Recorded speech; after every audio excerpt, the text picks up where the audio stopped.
Allahumma shalli ala Muhammad wa ala ali Muhammad. Jamaah kajian Quran Sunnah yang dimuliakan Allah Subhanahu wa taala.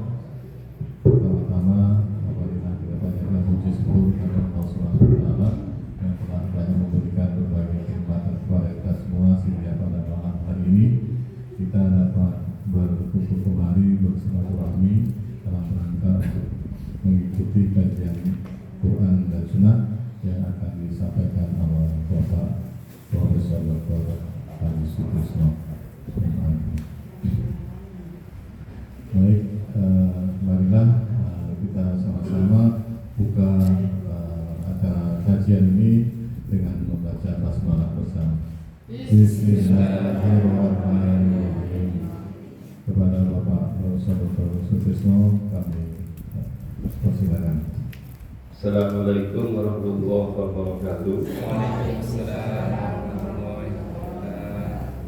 Hari ini Bapak Ibu-Ibu kita buka kembali surat Al-Ankabut surat nomor 29. Kita lanjutkan mulai ayat 10. Surat Al-Ankabut surat ke-29 mulai ayat 10.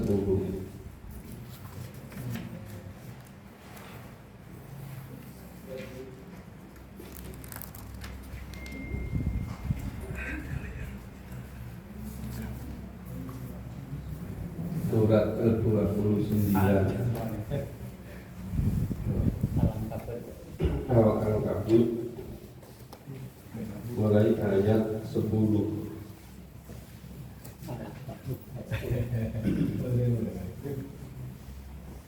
Kalau yang justru baru datang bisa menyesuaikan mencari surat Al-Ankabut. Sudah ketemu? A'udzu billahi minasyaitonir rajim. A'udzu billahi minasyaitonir rajim. Bismillahirrahmanirrahim. Bismillahirrahmanirrahim.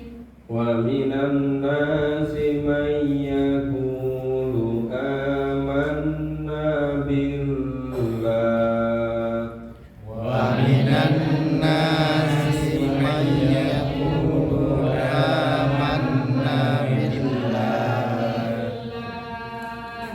Wa idza udiya billahi ja'ala fitnatan nasi ka'adabillah. Wa idza udiya billahi ja'ala fitnatan nasi ka'adabillah.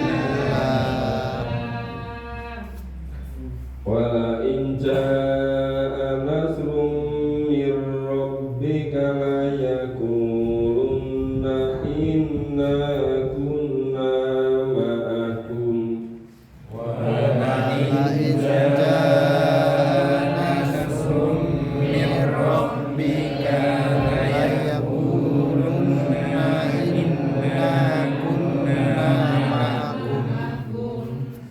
Awalaysa Allahu bi'a'lama bima fi suduril alamin.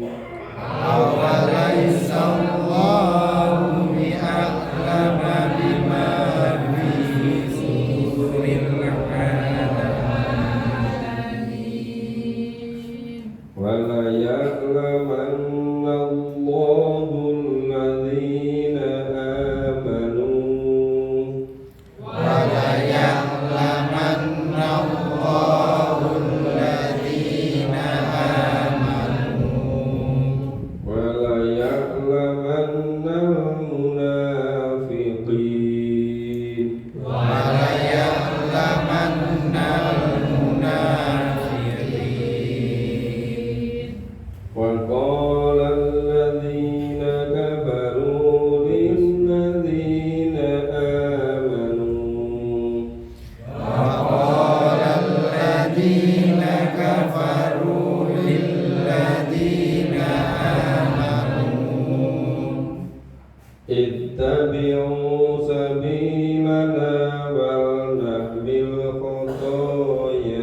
min khotoyahum min syai'. Wa ma hum bihamilina min khotoyahum min syai'. Innahum lakadzibun. Innahum lakadzibun. Wala yahmilunna athqalahum wa athqalam ma'a athqalihim. Wala yahmilunna asqalahum wa asqalan ma'a asqalihim.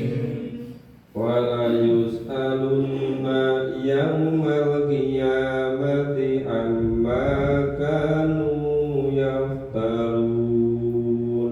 Wala yus'alunna yawmal qiyamati amma kanu yaftarun.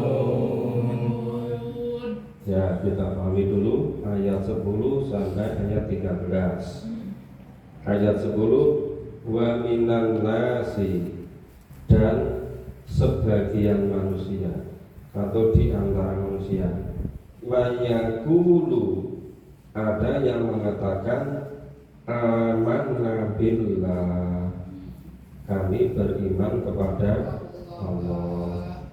Fa idza udiya billah, janganlah fitnatan nasi ka'adzabillah. Nah, tetapi apabila ia disakiti, ya karena iman tersebut, karena iman kepada Allah tersebut, ia menganggap fitnah manusia itu sebagai azab Allah. Nah, ini orang yang imannya itu belum kuat. Jadi padahal orang yang beriman itu ya pasti akan diuji. Tapi ada sebagian manusia yang mengatakan beriman, tetapi apabila disakiti karena iman tersebut, itu menganggap fitnah manusia itu sebagai azab dari Allah. Begitu difitnah orang, merasa diazab oleh Allah. Begitu digunjing oleh orang, menganggap itu fitnah azab dari Allah. Padahal orang-orang yang tidak senang pada orang beriman, ya di mana-mana seperti itu. Ya mestinya kalau beriman difitnah, ya tenang saja, nggak usah itu menganggap sebagai azab dari Allah. Wala in ja'a nasrun mir rabbik. Nah, dan sungguh jika datang pertolongan dari Tuhan, Rabbika, dari Tuhanmu, la yaqulunna inna kunna ma'akum. Mereka pasti mengatakan sesungguhnya kami adalah beserta kamu. Makanya dulu kalau orang-orang munafik itu kalau terjadi peperangan, mereka ikut, tetapi mencari tempat-tempat sembunyi. Tapi nanti begitu menang, wah merasa tadi aku juga ikut tuh gitu. Nah, awala sallallahu bi'aklama bima fi suduril alamin. Bukan kalau Allah itu lebih mengetahui apa yang ada dalam dada semua manusia. Fi suduril alamin, maksudnya ya isi hati. Bukan Allah itu maha mengetahui apa yang ada di dalam hati. Jadi niatnya seperti apa, yang terpenting dalamnya seperti apa, itu Allah maha mengetahui. Wala ya'lamanallahu alladziina amanu, dan sungguhnya Allah benar-benar mengetahui orang-orang yang beriman. Wala ya'lamannal munafiqin, dan Allah juga benar-benar mengetahui orang-orang yang munafik. Jadi kalau orang-orang ya nggak tahu, kalau Allah ya tahu. Tapi kalau kejadiannya berulang-ulang, lama-lama akan tahu. Kenapa? Ada polanya. Ya terbentuk pattern sehingga mudah dideteksi, mudah diketahui. Wa qala alladziina kafaru, dan berkatalah orang-orang yang kafir lil ladziina amanu, mengatakan kepada orang-orang yang beriman. Gimana orang kafir mengatakan kepada orang beriman tadi? Ittabi'u sabilana, ikutilah jalanku ini. Jadi orang-orang kafir itu sering menggurui orang yang beriman. Ini loh, ikuti jalan saya ini loh. Ikuti jalan kamu ini. Itu pada orang kafir loh.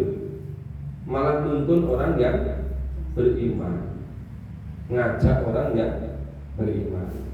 Kemudian balnakwil koto yakum, sampai mengatakan apa? Udah, nanti aku yang memikul dosanya. Tenang aja, asal ikut saya, nanti saya yang memikul dosanya. Iya, mama bin khamilina min khotoyahu min syai'. Nah, padahal itu tidak bisa mereka itu memikul dosanya sama sekali. Innahum lakadzibun, sesungguhnya mereka adalah orang-orang yang kafir, orang-orang yang dosa. Lalu mereka itu memikul dosanya sendiri aja itu sudah tidak sanggup, sudah berat, apalagi memikul dosa orang lain, lebih berat lagi kan. Balayah milunna atqalahum wa atqalam ma atqalihim, sungguhnya mereka akan memikul dosa mereka dan dosa-dosa orang yang diajak tadi. Nah, berlipat-lipat kan. Wala yus'aluna yaumal qiyamah, dan sungguhnya mereka akan ditanya, dimintai pertanggungjawaban pada kiamat. Amma kanu yaftarun, dari apa yang mereka ada-adakan. Ini paling banyak ini. Orang mengada-adakan, mengatasnamakan tuntunan dari agama. Ini paling sulit mempertanggungjawabkan dan paling banyak terjadi. Orang mengada-adakan atas nama agama, padahal buatan-buatan sendiri gitu. Nah, ini ayat 10 sampai ayat 13 sudah selesai. Ada di antara Bapak Ibu yang mau bertanya? Silakan. Silakan, Pak. Assalamualaikum warahmatullahi wabarakatuh. Tentang kemarin Pak, ini kita tidak bisa tanya jawab yang ayat kedua itu. Iya. Silakan, Pak. Bahwa kita jangan mengira kalau kita itu tidak akan diuji kalau kita mengaku beriman, ayat yang kedua itu. Iya. Nah, sekarang biasanya orang diuji itu kan berat Pak karena diuji. Terutama mungkin yang sering kita lakukan atau mungkin yang terjadi di sekitar kita tentang ujian yang berupa, misalkan saya sebagai contoh tentang finansial ya, ekonomi. Karena diberi kesulitan, mungkin dia berutang banyak sana sini gitu ya. Sehingga utang itu sampai-sampai tidak terjangkau untuk bisa diselesaikan. Mau jual aset tidak laku-laku. Dalam hal ini dia itu katakan mau memperbaiki diri ya, memohon pada Allah untuk diberi pertolongan agar bisa bebas dari hutang lah, kata-kata seperti itu. Tapi dianya itu di tengah perjalanannya itu menyerah gitu. Jadi mungkin dianya maunya berdoa, semangat sekali berdoa untuk minta pertolongan Allah, tapi kenyataannya mungkin Allah tidak mengabulkan gitu. Nah itu terus ini banyak sekali terjadi di sekitar kita. Dari kita nyata. Nah, itu apakah orang seperti itu termasuk orang yang tidak lulus diuji lah? Dan terus bagaimana dia kelanjutannya kalau sudah tidak lulus diuji seperti itu? Apakah dia akan malah akan dipersulit lagi? Bagaimana Pak menurut Al-Quran Pak? Menurut Iya. Itu biasanya dari awal itu kurang betul-betul 100% lillah. Itu banyak karena gengsi, banyak karena Surabaya Bekewo, banyak karena ingin biar dilihat oleh yang lain. Jadi tidak sepenuhnya itu tidak sepenuhnya iman.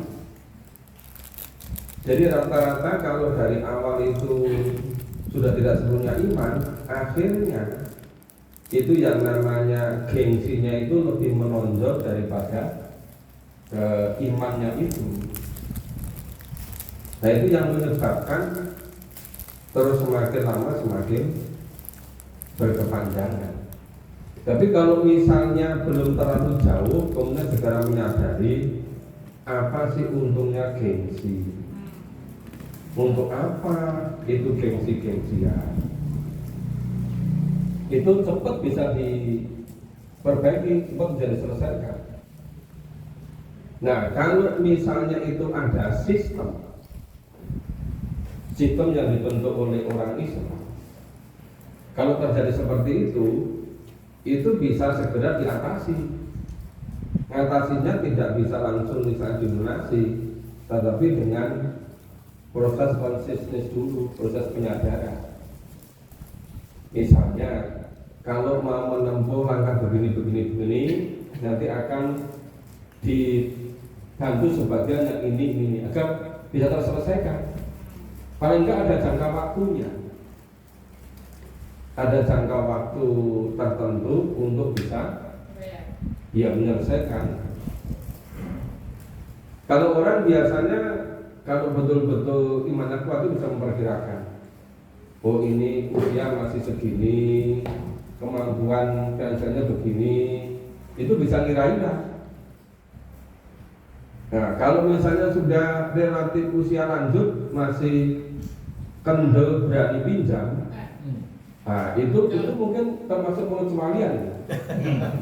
Tapi kalau masih muda, kemudian dia prospeknya memang hitungnya itu oke, kemudian pinjem itu wajar. Tapi tentu pinjem juga mengukur dengan kemampuan itu. Tapi kalau seringkali itu ada persoalan individu, keluarga, ada persoalan institusi. Kalau institusi berbeda lagi, kan institusi itu kan kepengurusan itu jangka waktu tertentu, ada pergantian begitu. Nah sekarang kalau mengatur institusi, biasanya kalau sekedar membelanjakan uang yang ada, itu kalah bersaing. Kalau kalah bersaing, ya menurun. Tapi sekarang kalau mengelola bisnis, jadi sekarang itu ngatur perguruan tinggi juga seperti ngatur bisnis kan. Ya eranya itu kan era pasar bebas. Era pasar bebas itu kan the winner take all. Pemenang itu ngambil semuanya. Itu persaingan perguruan tinggi kalau tidak berani mengembangkan, ya makin lama makin menurun, peminatnya mahasiswa lama-lama habis Pak, cashflow-nya terganggu.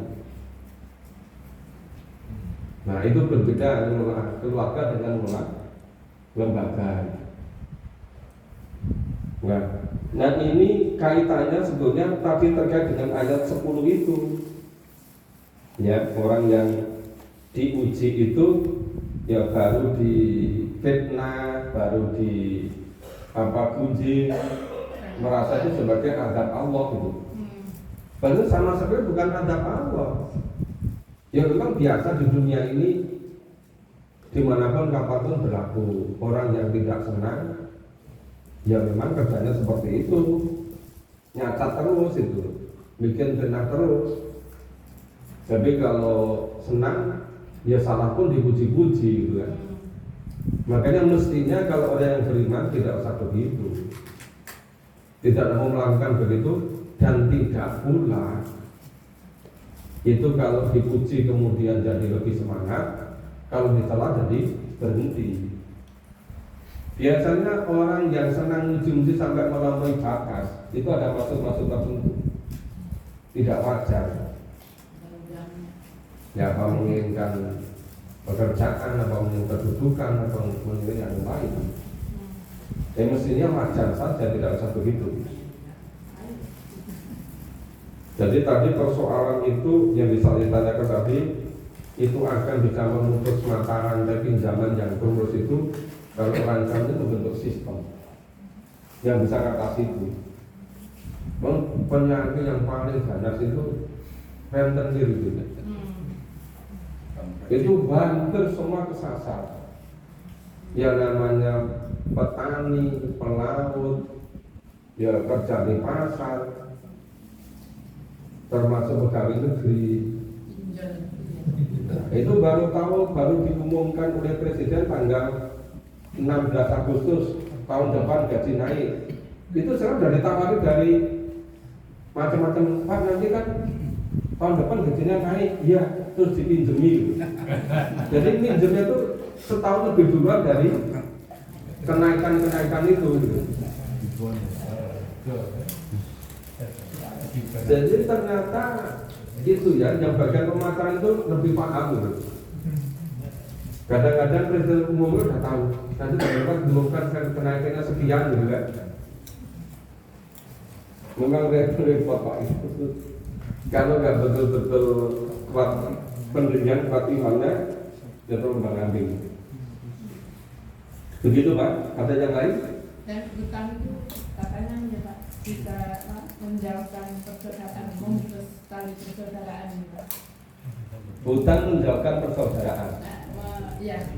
Menjauhkan persaudaraan. Iya. Iya. Contohnya saya utang Pak Tresno, bilang seminggu tak bayar, nggak taunya nggak bayar. Begitu ketemu saya minggir terus. Padahal kalau ketemu kan kita saling salaman, saling mendoakan begitu. Ya mestinya sebelum seminggu kalau memang nggak bisa membayar ya bilang dulu. Ya meskipun bilang kan karena komitmen dari awal kita janji seminggu. Iya, berbeda kalau seminggu harus kembalikan belum bisa ngomong sama tidak.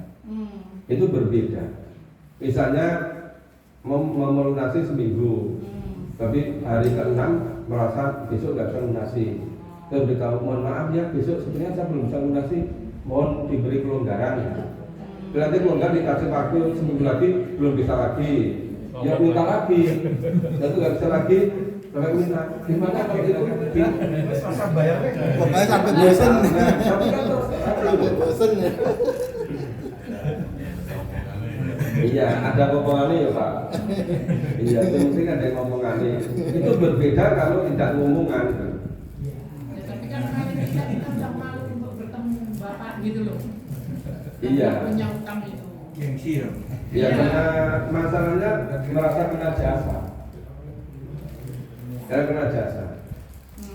Tapi kalau pinjam atau minta bukan untuk kepentingan pribadi, untuk fisabilillah, biasa kan? Karena ingin menyelamatkan temannya. Dengan apa itu diajak fisabilillah, insya Allah akan terselamatkan. Itu berarti kan ngajak ke surga kan? Nah, jika kalau meminta bantuan atau pinjam untuk kebaikan, itu untuk pribadi dengan untuk lembaga itu berbeda. Saya itu kalau untuk lembaga kan banyak minta terus. Sejak tahun, sudah dari tahun sebelum tahun 2000 kan. Karena sering dipasrai lembaga pendidikan yang mutu layaknya itu. Ya, tidak hidup dan tidak mati. Itu sejak dulu diserai begitu. Tahun 2021 diserai perguruan tinggi di Jawa Timur. Dari tahun 60 itu perguruan tingginya itu sudah setahun tidak bisa operasional. Ya akhirnya minta perguruan tinggi yang besar-besar untuk ta'awun. Di ta'awun kemudian sebagian untuk bayar pinjamannya, sebagian untuk operasional. Nah, terus minta ta'awun lagi, minta ta'awun untuk beli tanah. Ta'awun lagi untuk bangun. Ya dalam waktu 3 tahun perguruan tinggi yang semula tidak teragregasi, yang semula nggak bisa operasional, bisa operasional. Yang semula nggak punya tempat jadi punya tempat. Tapi untung minta ada yang dimintai gitu. Kan banyak minta tapi nggak dipercaya kan. Nah, ada yang begitu. Oke, masalah hutang-hutang sudah ya. Kita lanjut di luar hutang aja. Kita baca ini ayat 14-15. A'udzu billahi minasyaitonir rajim. A'udzu billahi minasyaitonir rajim. Wa laqad arsalna Nuhan ila qaumi. Wa laqad arsalna Nuhan ila qaumi. Falabitha fihim alfa sanatin illa khamsina ama. Falabitha fihim alfa sanatin illa khamsina ama. Fa'akhadhahum tufanu wa hum dhalimun.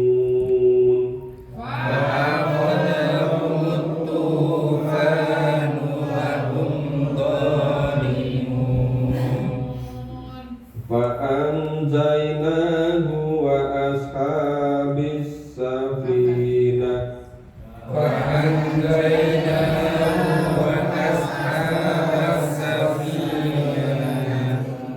Wa ja'alnaha ayatan lil alamin.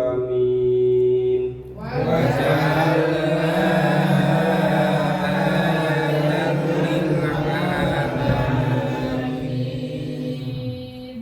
kita pahami dulu. Walaqad arsalna Nuhan, dan sungguh aku telah mengutus Nabi Nuh kepada umatnya, ila qaumihi. Jadi arsalna, nas itu kami kembalinya pada Allah. Jadi dan sungguh Allah telah mengutus Nabi Nuh kepada kaumnya. Falabitha fihim alfa sanatin ila khamsina ama. Nabi Nuh, jadi di situ apa itu kembalinya kepada Nabi Nuh.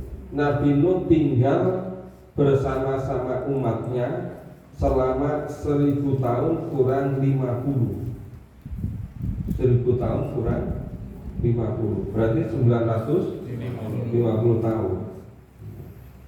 Fa'akhadhahum tufan wa hum dhalimun.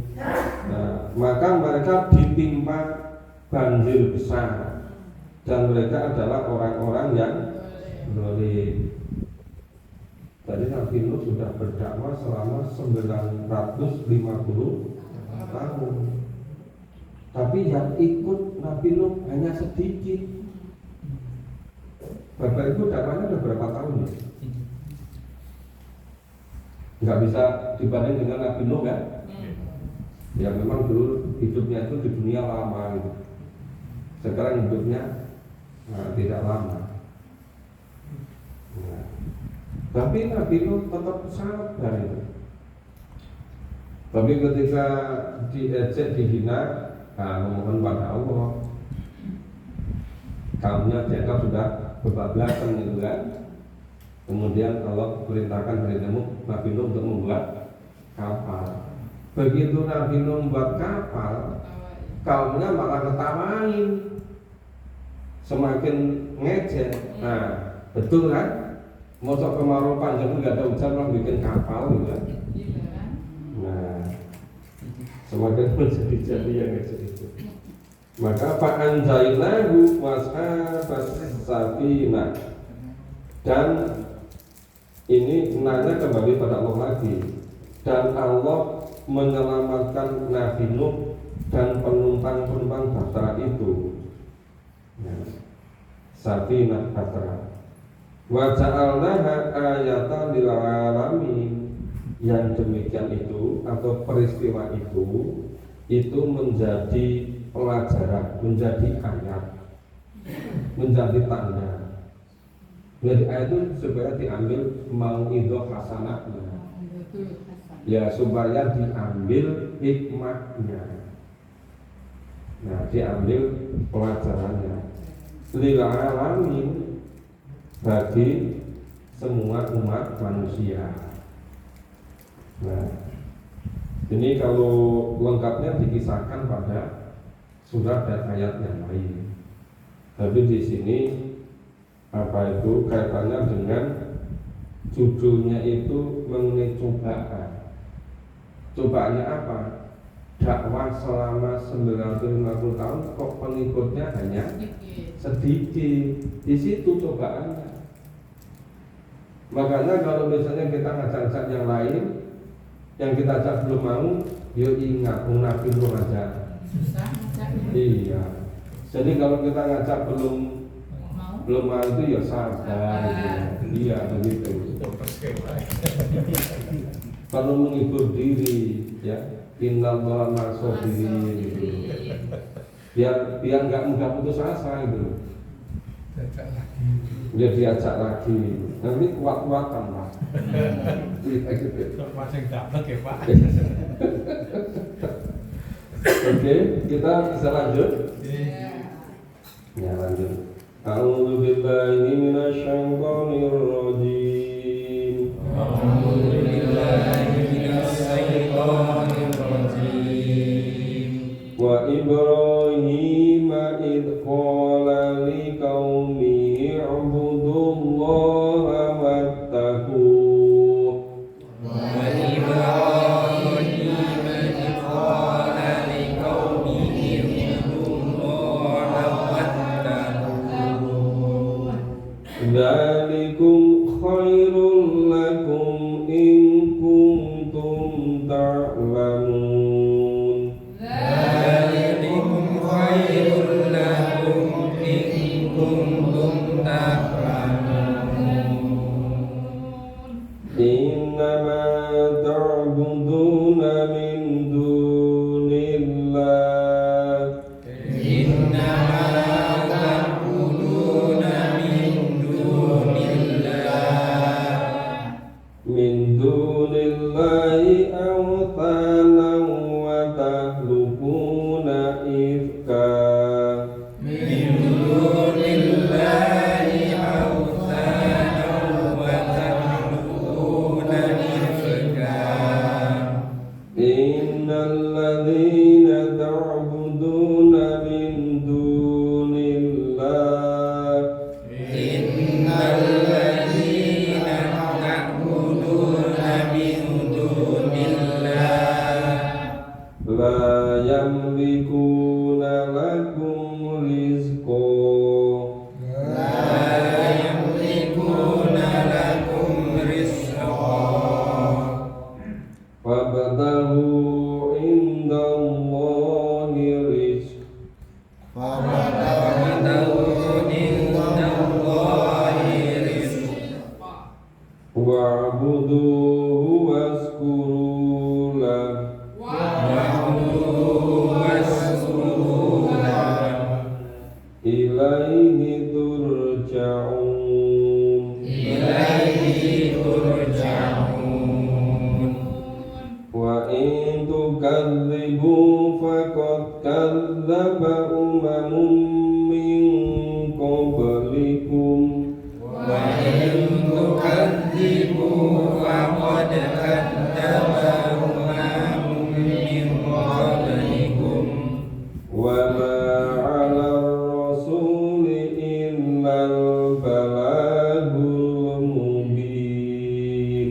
Wa ma 'alal rasuli illal balagul mubin.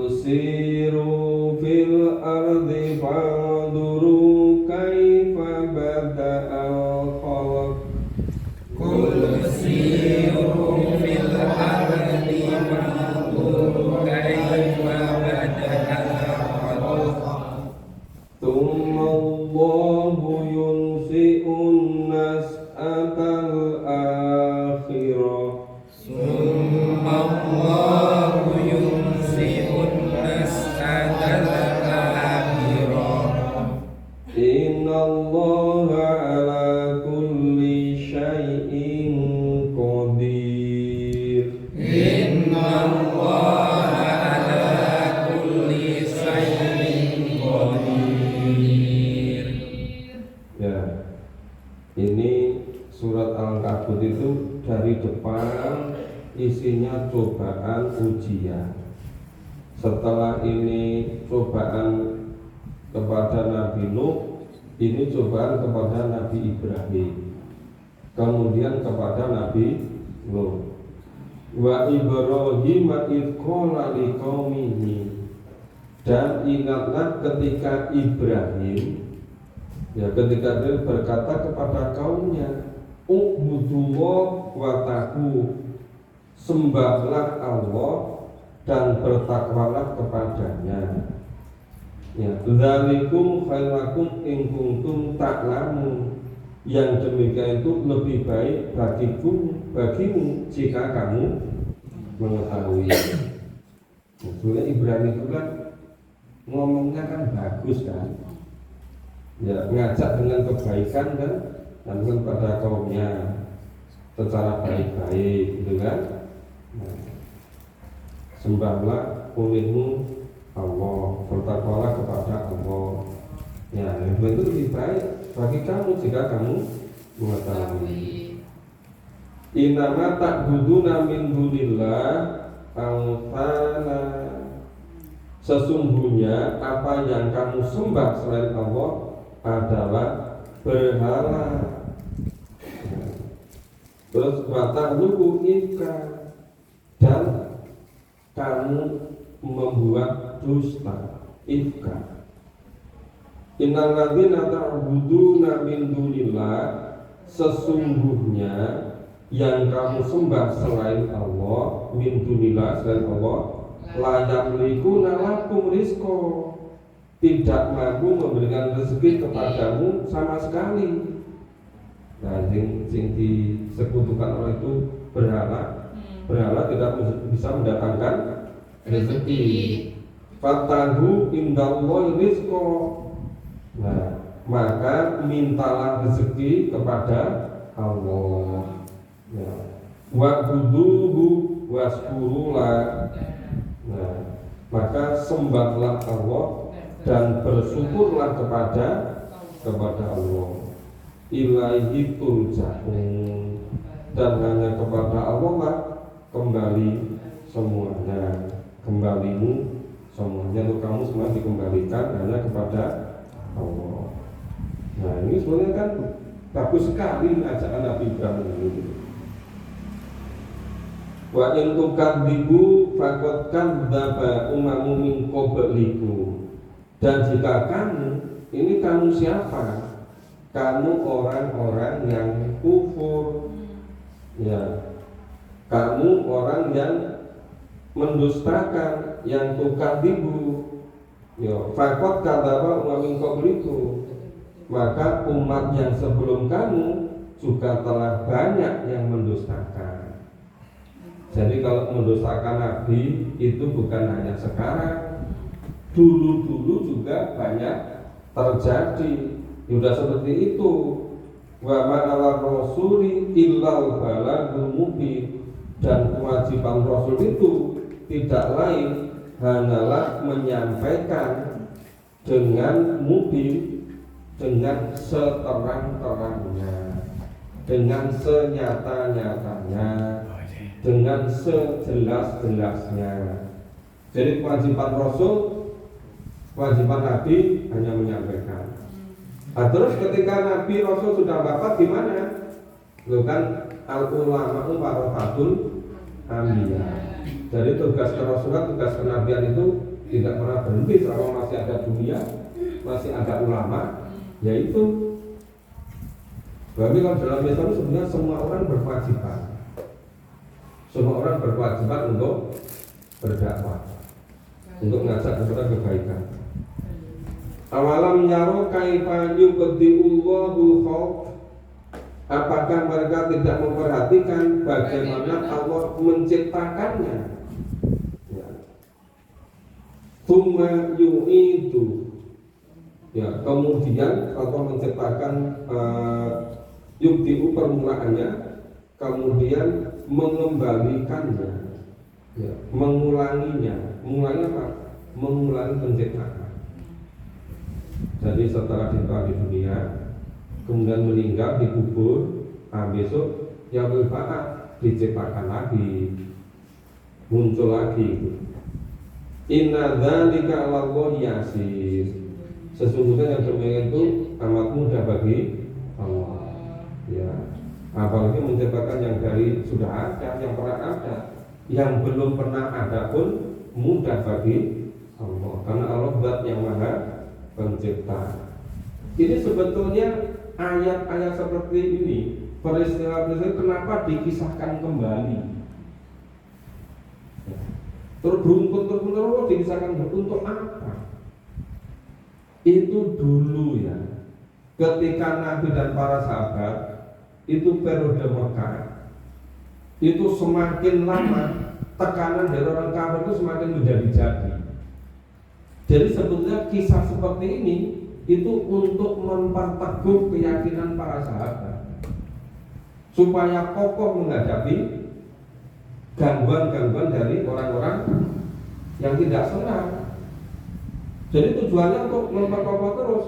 Jadi setiap turun wahyu itu seperti itu, kalau kita pakai HP lowbat dicas kembali kan, ya casnya turun wahyu itu. Jadi begitu turun wahyu itu menjadi kuat lagi imannya, menjadi semangat lagi. Seakan-akan sahabat itu mengatakan begini, ya Rasulullah, ini sudah gak kuat betul ini. Kapan datangnya pertolongan Allah? Gitu. Nah, kemudian dihibur dengan ayat semacam ini, itu menjadi tegak kembali, menjadi kuat kembali. Makanya kenapa orang-orang sekarang yang secara tekun memahami surat-surat Makkiyah itu akidahnya bisa diandalkan.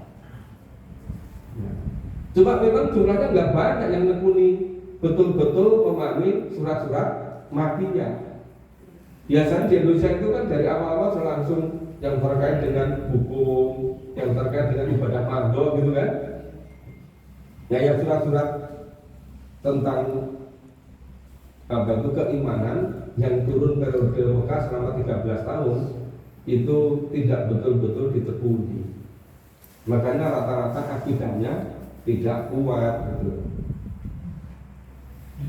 Terus tadi ayat 19 ya.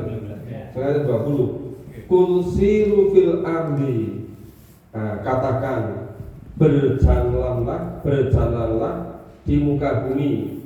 Fanduru kaifa, coba perhatikan itu bagaimana badal khalq. Ya, bagaimana itu Allah menciptakan dari permulaannya itu. Ya, coba lihat itu. Ya, perhatikan itu bagaimana Allah menciptakan permulaannya itu. Ya, itu badal khalq. Tumallahu yunsi'un nas atal akhirah. Nah, kemudian Allah menjadikannya sekali lagi.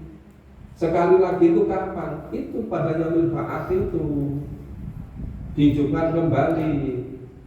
Ya, dibangkitkan lagi semuanya jadi hidup kembali.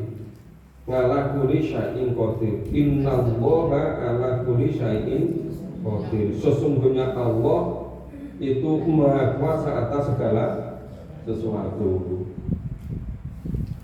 Nah, ini sampai ayat 20. Ada yang bertanya apa lanjut? Lanjut. Ya, ayat 21 sampai ayat 25 kali. A'udzu billahi minasyaitonir rajim. A'udzu billahi minasyaitonir rajim. Yu'adzibu man yasha'u wa yarhamu man yasha'.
walladzina kafaru bi ayatillahi wa liqa'i والذين كفروا بآيات الله ولقائه ulaika ya'isu min rahmati أولئك يئسوا من رحمتي wa ulaika lahum adzabun alim وأولئك لهم عذاب أليم fama kana jawaba qaumi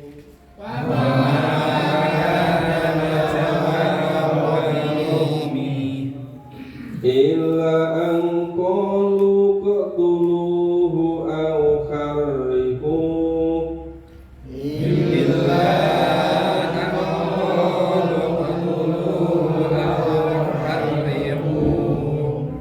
fa anjahu Allahu minan nar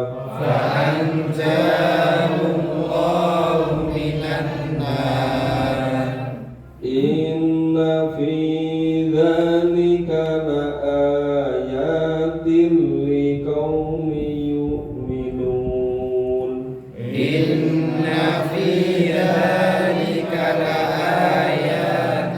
liqaumin yu'minun wa qala innamattakhaltum min dunillah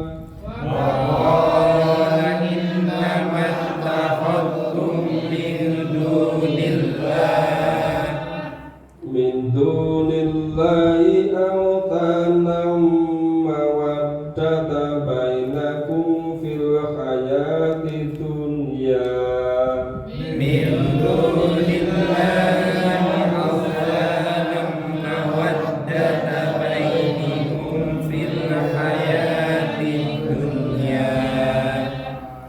thumma yawmal qiyamati yakfuru ba'dukum bi ba'd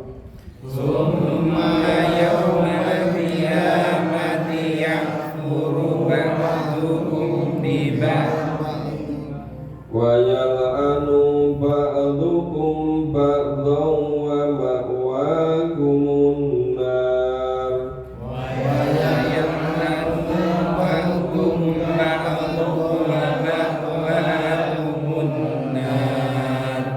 wa ma lakum min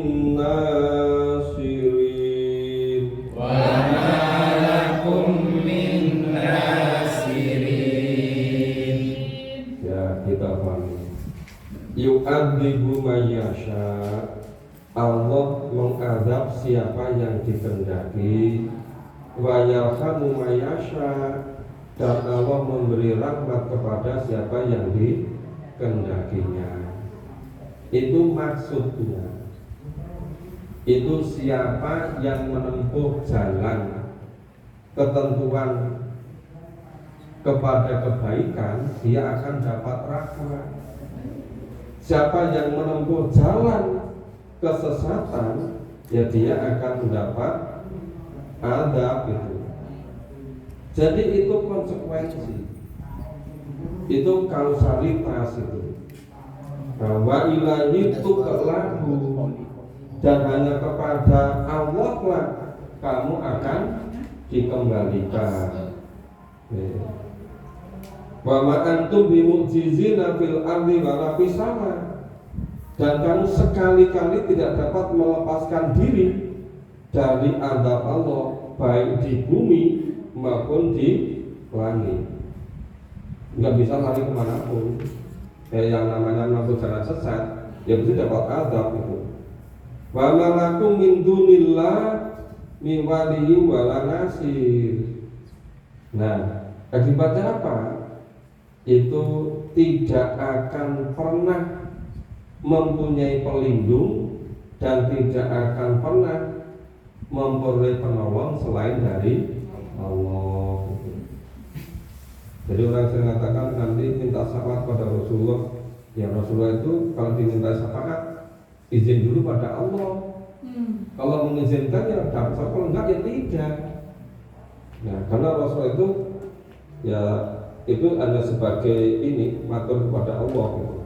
Maka sebetulnya yang namanya wali pelindung dan nasir penolong itu hanya Allah. Gitu. Nah, gitu. Waladina kafaru bi ayatillah, dan orang-orang yang ingkar, orang yang kafir pada ayat-ayat Allah, waliqaihi, dan percaya kepada Allah. Maksudnya apa kepada Allah itu? Itu orang yang ingkar adanya kehidupan besok di alam akhirat. Itu tidak yakin, tidak percaya kalau besok di akhirat dihidupkan kembali. Maka kenapa mereka tidak mau menyiapkan diri? Karena nggak percaya kalau besok di akhirat dihidupkan kembali gitu. Nah, karena tidak percaya nggak mau menyiapkan diri gitu. Maka disebut waladina kafaru bi ayatillahi wa liqaihi, dan orang-orang yang kufur pada Allah dan pertemuan dengan Allah. Ulaika ya'isu min rahmati. Nah, itu mereka itu putus dari rahmatku. Ya, ya'isu, putus asa. Mereka itu putus asa dari rahmat Allah. Wa ulaika lahum adzabun alim, dan bagi mereka azab yang pedih. Nah, jadi azab yang pedih itu konsekuensi karena tidak iman kepada Allah, ayat Allah, dan tidak iman kepada hari akhir. Itu ayat 24. Famakana jawab qaumi, maka tidak ada jawaban kaum Nabi Ibrahim setelah didakwai, diajak, diberitahu tentang bagaimana iman kepada Allah, iman kepada hari akhir. Malah kaumnya Nabi Ibrahim itu jawab katakan gimana? Ila anqalu qatuluhu al-kharriku. Nah, macam apa? Malah mengatakan bunuhlah Ibrahim atau bakarlah dia. Coba itu. Didakwai, malah mau membunuh, mau membakar Ibrahim. Nah, kemudian setelah begitu berikutnya di mana Allah ini? Allah fa'anjahu minna. Sesungguhnya Allah itu menyelamatkan Nabi Ibrahim dari api. Jadi api tidak bisa membakar Nabi Ibrahim. Mereka tidak bisa membunuh Nabi Ibrahim. Inna fi dzalika laayatin liqaumin yu'minun. Ya, inna sesungguhnya yang demikian itu pada hari itu terdapat tanda-tanda bagi orang yang beriman. Maksudnya itu menjadi pelajaran bagi orang-orang yang beriman gitu. Jadi orang yang beriman itu saat-saat memang sudah kritis seperti itu, Allah membantu, Allah menyelamatkan gitu. Nabi Musa juga begitu, Nabi Ibrahim juga begitu, berkali-kali Nabi Muhammad juga begitu gitu. Terus ayat 25, wa qala innama taghadtu min dunillah. Nah, terus Nabi Ibrahim berkata, sesungguhnya berhala-berhala yang kamu sembah selain Allah, itu min dunillah selain Allah, awtana mawaddatan bainakum fil hayatid dunya. Itu untuk menciptakan perasaan kasih sayang di antara kamu dan kemudian dunia ini. Nah, kemudian di akhirat sembahan-sembahan itu jadinya bagaimana itu? Itu saling mengingkari semua. Enggak ada yang mengakui. Semuanya mengingkari. Padahal apa? Ba'duhum biba'd. Satu dengan yang lain saling mengingkari. Ketika di dunia itu disembah-sembah, ternyata ketika di akhirat sama sekali tidak bisa menciptakan kasih sayang, tidak bisa menolong, malah mengingkari semuanya. Wa yal'anu ba'dukum ibarat, dan satu dengan yang lain saling melaknat. Ya yal'anu ba'dukum satu dengan yang lain saling melaknat. Wa ma'wakumun nar, dan tempat kembali mereka di neraka. Wa malakum min nasiri, dan sekali-kali tidak ada sama sekali penolong bagi mereka. Kenapa itu Nabi Ibrahim disebut sebagai bapak tauhid? Memang demikian berat ini ujiannya, demikian berat itu cobaannya. Mau ngajak memurnikan, mentauhidkan Allah, kok malah mau dibunuh, malah mau dibakar. Ya, bagi mereka dibakar benar, tetapi Allah menyelamatkan. Padahal yang sembah-sembah saat itu semua itu tidak bisa berbuat apapun. Ya, makanya ketika patung-patung dihancurkan semua, nah kampaknya ditaruh pada lehernya patung yang paling besar. Ketika mimpi pasti Ibrahim ini ditanya, coba tuh tanya yang paling besar itu. Ya mesti nggak bisa ngomong. Nah kalau nggak bisa jawab, ngapain kok disembah gitu?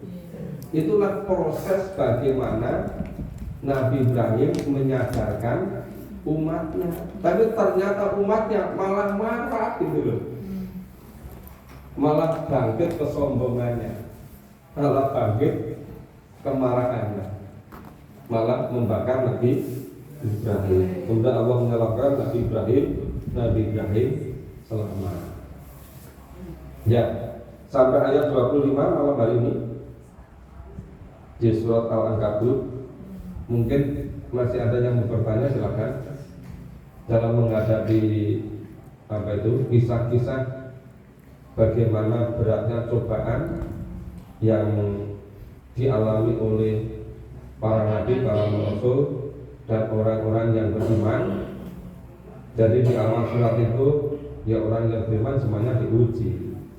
Kan dikasih contoh-contohnya. Ini loh, Nabi Nuh dulu juga diuji, Nabi Ibrahim juga diuji, Nabi siapa berikutnya itu? Itu beruntun itu. Itu Nabi Lut juga diuji. Berikutnya itu Nabi Musa juga diuji, Nabi Shu'aib, Nabi Hud, Nabi Soleh, Nabi Musa.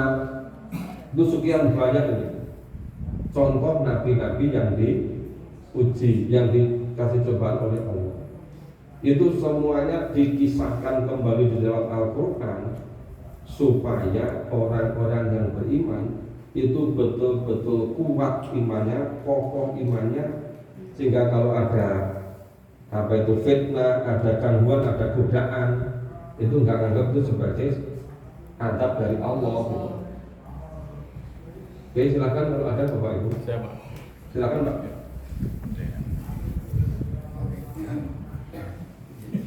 Jadi dalam surat Al-Ankabut diterangkan bahwasanya ada kisah-kisah terangkan pada nabi-nabi yang terdahulu, dan kisah itu luar biasa beratnya Pak. Tapi kita sebagai manusia biasa kadang-kadang sepertinya tadi Pak ngeluh kita ngomong, tapi ternyata akhirnya baru sebagian kecil diuji aja kita sudah jatuh. Nah, menghadapi macam itu gimana Pak? Karena kita memang terbatas dari segala-galanya. Makasih. Cara menghadapi yang paling kuat itu membentuk sistem dengan memahami Al-Quran. Setelah memahami Al-Quran sama paham, membentuk sistem saling menguatkan satu dengan yang lain. Itu baru nanti ada power, ada kekuatan. Tapi kalau sendiri-sendiri sekuat apapun itu sulit Pak, berat Pak menghadapi. Cuma sekarang ini siapa yang mau ngajak-ngajak, ayo kita memahami Quran.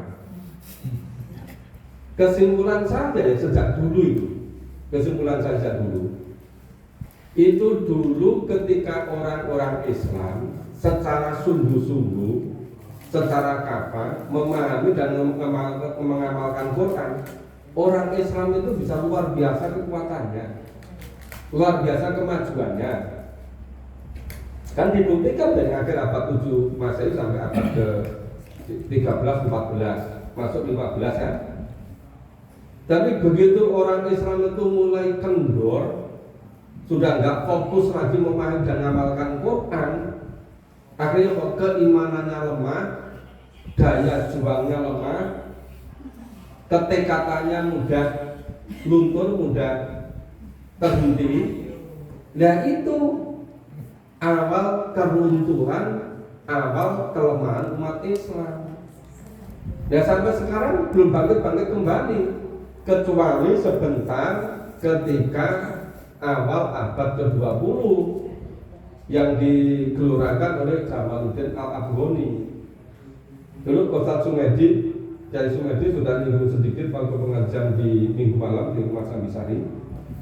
Itu mengatakan kan, begitu Jamil Al-Afghani datang ke Mesir, padahal Mesir itu gudangnya ulama loh Pak. Gudangnya ulama. Tapi Jamil Al-Afghani itu ngajak membentuk pan-Islamisme. Ayo sama-sama kita membentuk persatuan satu dunia Islam. Tapi nggak nyambung gitu. Sampai kemudian Jamil pergi ke Prancis. Terus muridnya yang cerdas, ya, itu ngejar ngikuti ke Prancis. Nah, itu dari situ kemudian terus muncul kesadaran. Yang akhirnya pada pertengahan abad 20 itu semua negara-negara Muslim yang dijajah itu bisa merdeka. Habis itu tenggelam lagi. Karena itu baru sedikit loh Pak itu. Kebangkitan mencapai kemerdekaan itu kan baru formalnya itu. Isinya kan belum. Izin merdeka tujuannya untuk sejahtera. Kan baru merdeka sejahteranya belum. Terus nggak ada lagi yang terus ke itu. Nah,